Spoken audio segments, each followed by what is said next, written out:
Hey everybody. So what you're hearing right now is apparently called the Samurai Break, or the Samurai Loop, depending on who you talk to. It's about 3 seconds long, at least in this incarnation, and carries with it a distinct late 60s, early 70s soul and funk sound. It sounds nice, but on the surface it doesn't really seem like there's anything particularly interesting about it. So why did I name a video after it? Almost a year ago, I downloaded a half-gigabyte pack of assorted drum samples. Little snippets of loopable drum lines taken from various tracks. The pack wasn't pretty or well organized. 2 of the categories were devoted to specific BPMs, 1 was dedicated to single drum hits, another consisted entirely of variations on one single sample, and 2 of the folders were both named breaks, one ending with an S and one with a Z. Inside breaks, the one with the Z, were 26 drum samples from a variety of places with a variety of tempos, and most I recognized from some place or another. One of them seemed vaguely familiar, but when I listened to it I couldn't place it. A file named shivery.wav. It was certainly catchy, the use of the ride symbol was unique, and it was obvious that even the raw sample itself had been edited and chopped up at some point in the past. But I really had no idea where it came from, so I looked it up. Drum samples of this kind usually have break or loop in their common names, so I searched accordingly. Samurai Breaks is the name of an artist, so that search didn't really turn up much, and Samurai Loop turned up even less. Alright. I asked my friend Arthur, who's got a few more years of experience with this kinds of stuff, and still nothing. It really wasn't a big deal, and I'd only done some preliminary research, but by now I'd gotten kind of invested, and I wanted to know where this little loop came from. I had a hazy recollection of hearing it in a YouTube video once, so I dug up a 12-year-old YouTube compilation of various drum loops at 170 BPM, and sure enough, at 138 this sample can be heard. The video calls it the Samurai Loop, and most interestingly accredits it to legendary musician James Brown. But I ran into another wall. In Brown's entire discography, not a single track features Samurai anywhere in the name. So what, did this sample just emerge from a parallel universe where James Brown made slightly different musical choices? Alright, I'll take a step back. Why did I have a big pack of drum samples to begin with? Well, I was making music. While the idea of sampling, using segments of other music within your own, has been around for over half a century, within the last 3.5 decades or so, the art and science of explicitly sampling drum lines has developed considerably. Since the late 80s, the simple act of taking a drum sample, then rearranging and chopping it up, has led to the creation of numerous musical styles and genres. Many of these focus on manipulating and arranging drum loops in unique and creative ways, highlighting percussion to a level it rarely sees, and this style of composition continues to evolve to this day. But in the midst of all this activity, a few things may have been forgotten, and a few more mysteries may have been born.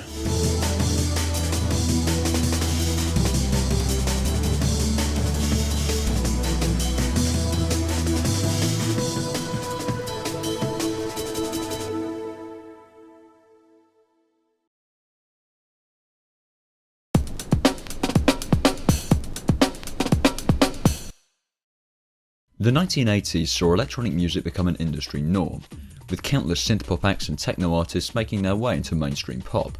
Though music created with electronics had existed since at least the 1950s, this was arguably the first time electronic instrumentation truly spoke to a wider audience. And while synthpop is probably a topic for someone other than myself, one among these techno artists was Derek May, who was one of the first in his field to incorporate the sampling of real instruments into his music. This is perhaps most famously done in his 1987 hit under the Rhythm is Rhythm alias Strings of Life, released on his own highly influential Transmat label. However, the push towards sample percussion in electronic music wouldn't be so much attributed to the techno scene, rather the producers and DJs of hip-hop, which was rapidly gaining traction around this time. While most techno and house artists were quite content with their run-of-the-mill drum sequencer presets, the hip-hop beatmakers of the 1980s were looking for something with more soul to it, more human heart, and this is where large-scale drum sampling is thought to have begun. One of the people credited with pioneering drum sampling is the legendary DJ Grandmaster Flash, who sampled the now commonplace Apache break in his 1981 track The Adventures of Grandmaster Flash on the Wheels of Steel. Over time, the practice of drum sampling would steadily creep into the mainstream consciousness. Salt & Pepper's I Desire from 1986 was the first track by a major group to sample what many now consider to be the most well-known drum break of all time, the Amen break, which was originally from the Winstons' Amen Brother, released in 1969, though this track still samples full segments of Amen Brother as opposed to individual hits. Anyway, to keep things short, by the late 80s, drum sampling had become an iconic trait of the hip-hop movement, and it was there to stay. An example of a hip-hop group that pushed drum sampling beyond its initial walls were New York's Ultramagnetic MCs, who, led by Said G, can be heard using snare rushes and other such devices. Watch the movie, your brain will be the star, thoughtless, when I take you far to the... This showed an incredible advancement in sampling in the 2 years between 86 and 88, the year in which the group's debut album Critical Beatdown was released. I could go on about Ultramagnetic and anything Cool Keith related for a grillion years though, honestly, so allow me to move on. The 1990s was the most important era for electronic music. Not only was techno and other purely computerized music blossoming, but the turn of the decade saw the introduction of drum and bass, specifically jungle music, a form of dance music which built heavily on the fundamentals that hip-hop had laid down. The relationship between hip-hop and jungle was clear to see. For example, the now famous and influential group The Prodigy sampling the Ultramagnetic MCs in their 1992 hit Out of Space. And as the 90s roll on, the soulful but still somewhat simple beats of jungle grow to be more complex as certain technology becomes more readily available. And suddenly by 1995, the difference between, say, LTJ Buchan's Demon's theme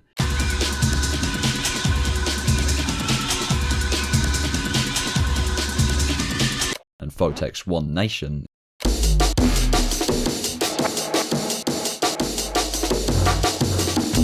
is clear. More intricate, skittishly sequenced breakbeats would eventually come to be labelled breakcore, which carries on long into the present day in its own right. Importantly, the line between entirely digital drum hits and real sampled ones had been blurring since the start of the decade, and soon enough artists from different subgenres of electronic music would start using sampled drums in their work. Aphex Twin, Musique and Mixmaster Morris to name but a few. Even Orteco were known to use repurposed drums from hip-hop records in their music, though not exactly in a typical fashion. The moral of the story is that this continued to prove how the act of borrowing is integral to creative growth, as just like hip-hop producers have been doing since the decade prior, electronic artists were repurposing older music and giving it new life, a new place in the ever-advancing world of electronic music.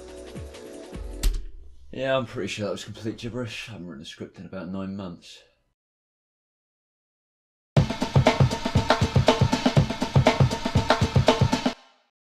In the aftermath of all this, what do we get?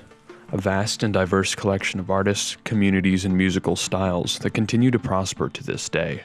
The nature of drum sampling is such that music making use of it doesn't have to follow any distinct pattern. It simply utilizes the art of the drum sample as a sort of musical ingredient that's combined with any number of others to create a final product. But one of the few defining characteristics that draws these various genres together is the focus on, and the importance of, the drums being sampled. Percussion is all but essential, and you'll find it somewhere in almost any piece of music you look at. Drum lines keep the beat, contribute to a piece's mood and tone, and lend a sense of movement and direction to a track. But despite its integral nature, in mainstream music, percussion often takes a sideline to what are considered the more obvious instruments: vocals, guitar, synthesizers, and so on. This isn't a bad thing, it's just a musical choice made to highlight different components of a performance. Drum sample-driven music often defies this. While no two tracks or styles are the same, the drums being sampled are often elevated to become more of a focal point than they would otherwise be. Some may feature a constant driving drum loop at upwards of 170 BPM, some may drop into a heavy breakbeat featuring only drums and a simple sub-bass, and others might include extremely tight chopping and syncopation that turns a simple break into a complex fusion of hits. Regardless of how it's done, the sound and placement of the drums is often brought to the forefront of the listener's attention. And due to this, exactly what drums are chosen becomes a little bit more important than one would think. Now, when choosing drums to sample, music producers are in luck, as they have close to 70 years of drum breaks in music to choose from. Countless factors affect what break is chosen, from the mood of the track to the distinct sound they seek to create. The most common drum lines to be used are often those from 60s and 70s funk and soul records, which were known to feature clean, grooving breaks that were ideal for sampling.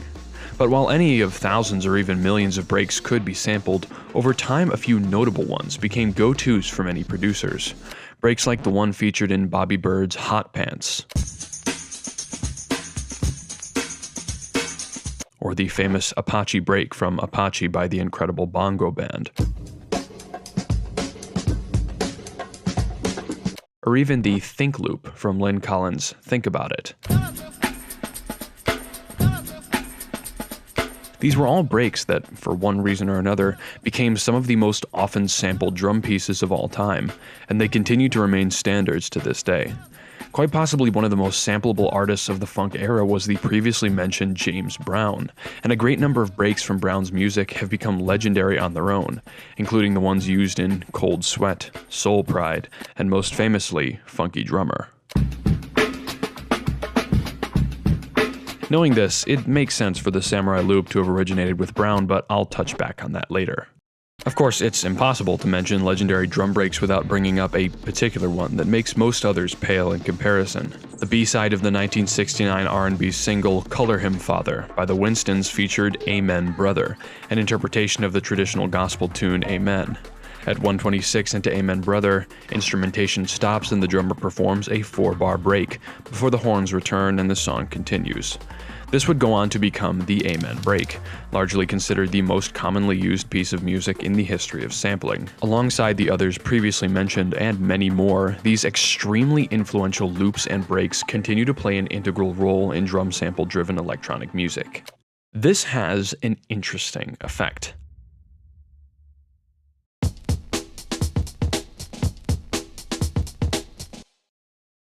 As a result of certain breaks becoming extremely common and popular for sampling, the actual sonic quality and distinctive quirks of a sample can often become just as important as the drum pattern itself. In other words, a common break might be recognizable for its sound as opposed to its rhythm. The distinctly powerful snare hits used in the Amen break have become exceedingly common in genres more focused on cutting up breaks, with the snare often being compressed or distorted or used in rolls and rushes. Probably the most infamous example of this phenomenon can be seen with the Think Loop. The first second or so of the original record's break features a short vocal from one of the band members, and rather than attempting to remove it, producers using the Think Loop simply made it part of the loop's sound.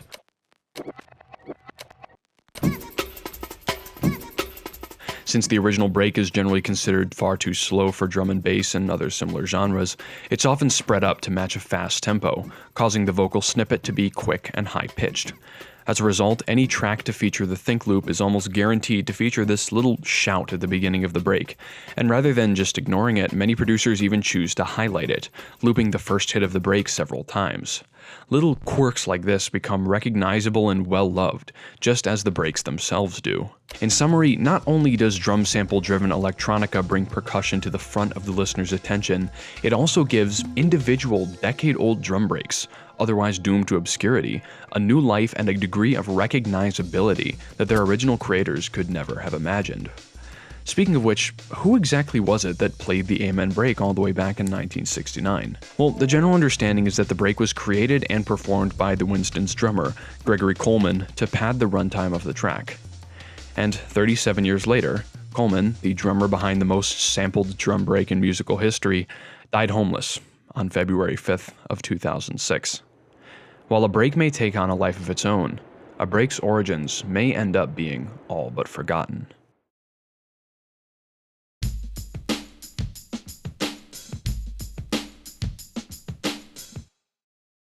Drum sampling in music thrives on the internet. Since their inception, the genres associated with it have always been intensely interconnected, contributing, collaborating, and influencing others in the field. The internet has made this even more prevalent. One of the greatest examples of this is the ease with which drum samples can now be accessed.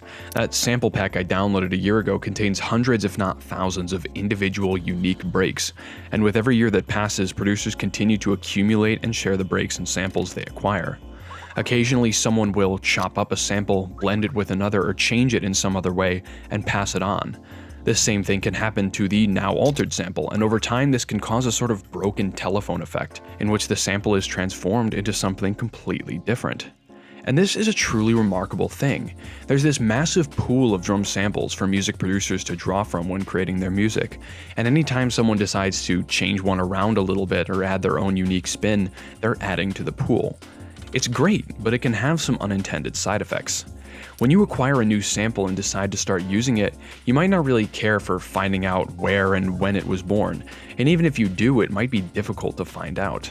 This is exacerbated when, as stated previously, a sample has been edited one or more times somewhere down the line. A sample could sound completely different than it once did, or be a fusion of multiple disparate samples, and you wouldn't really have any way of knowing this unless you were explicitly told. Case in point, the Trayman. The Trayman is a newer break, in relative terms, and it's a complex amalgamate of several different layers of several different breaks, the most notable of which being the Amen, along with some others, one of which I'll talk about later. It's quite popular on its own, and for several years after its creation, the break was often incorrectly attributed to DJ Trace, from whom it got its name. But despite the fact that the Trayman itself is a combination of various loops, the loops comprising the Trayman weren't original or unaltered themselves either. Dom of Dom and Roland, the Trayman's actual creator, has stated that the Amen break he used was taken from an old hardcore record, meaning the Trayman wasn't the first time it had been rearranged. And this happens time and time again, as loops and breaks are continually reused, repurposed, and reinvented. After enough time, we may not know where a break really came from at all. When making the track you heard in the opening of this video, I used, along with the Samurai break, another break to add a bit of variety. It was from the same loop pack, and it was entitled 173 Amen 4th Gen 02.wav. Now, besides for the fact that it's obviously a rehashing of the Amen, I know close to nothing about this break. The file itself is 17 years old, and there are many in the pack that are even older. All I know is that some point almost 2 decades ago, some mysterious producer chopped up the Amen break and added some compression or distortion, after which the break somehow found its way into the pack that I ended up downloading. I'll likely never know who that person is. They'll likely never know who I am either.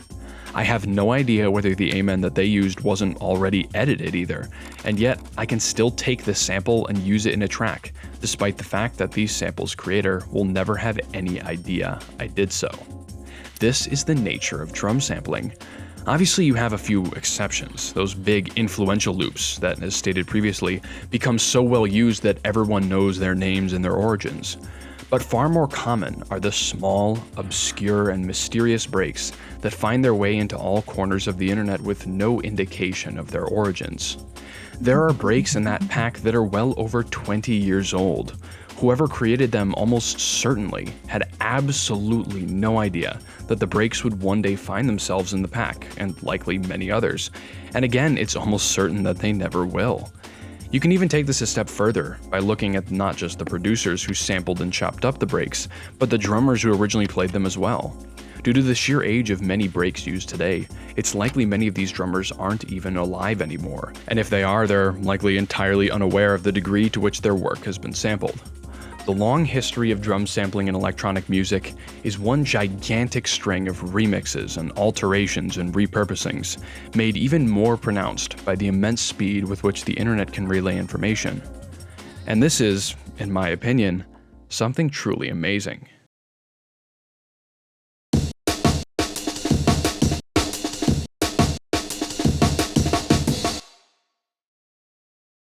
In our modern age, if a musician decides to sample drums, there's a significant chance they're not doing it on their own. Whether or not they're aware of the fact, it's possible and quite likely that they may be unintentionally feeling the impact of many more musicians and producers before them.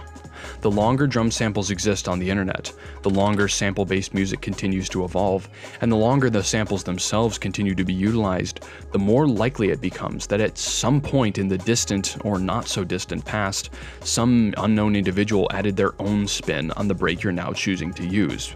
It's almost like a collaboration across decades, a process of unintentional evolution that continues to propagate itself every time someone creates a new break of their own from the breaks of the past. With enough effort, you might be able to find out exactly who made the break you're currently using, and where else it might have gone over the years, but in the end it really makes no difference. While over time a particular break's origins, creators, and purpose may be forgotten, the spirit of the break itself is self-evident, and can never truly be lost. The production of music has always been, and likely always will be, a greatly communal affair, and in an age where anyone can acquire, reimagine, or modify these breaks, or samples of any kind really, the interconnected nature makes itself even more apparent, even if we're not entirely aware of where the connection is coming from. Speaking of which, did I ever find out where the samurai break came from? Well, yeah, it wasn't really too difficult, as it would turn out. The break is indeed one by James Brown, found at around 1 minute and 49 seconds in the 1968 song Tighten Up. The whole samurai thing comes from a simple mix-up. In 1998, the break was used in the Photek track Seven Samurai, from which it was sampled again by various other artists, including Dom during the creation of the Traymen. And from the sounds of the samurai break that I have, my version was chopped up again at some point in between then and now as well. In the process of traveling from James Brown to me, the loop passed through the hands of many producers, some known, some unknown. I wasn't the first to use it, nor will I be the last. And you know what? I'm alright with that. Thanks for watching.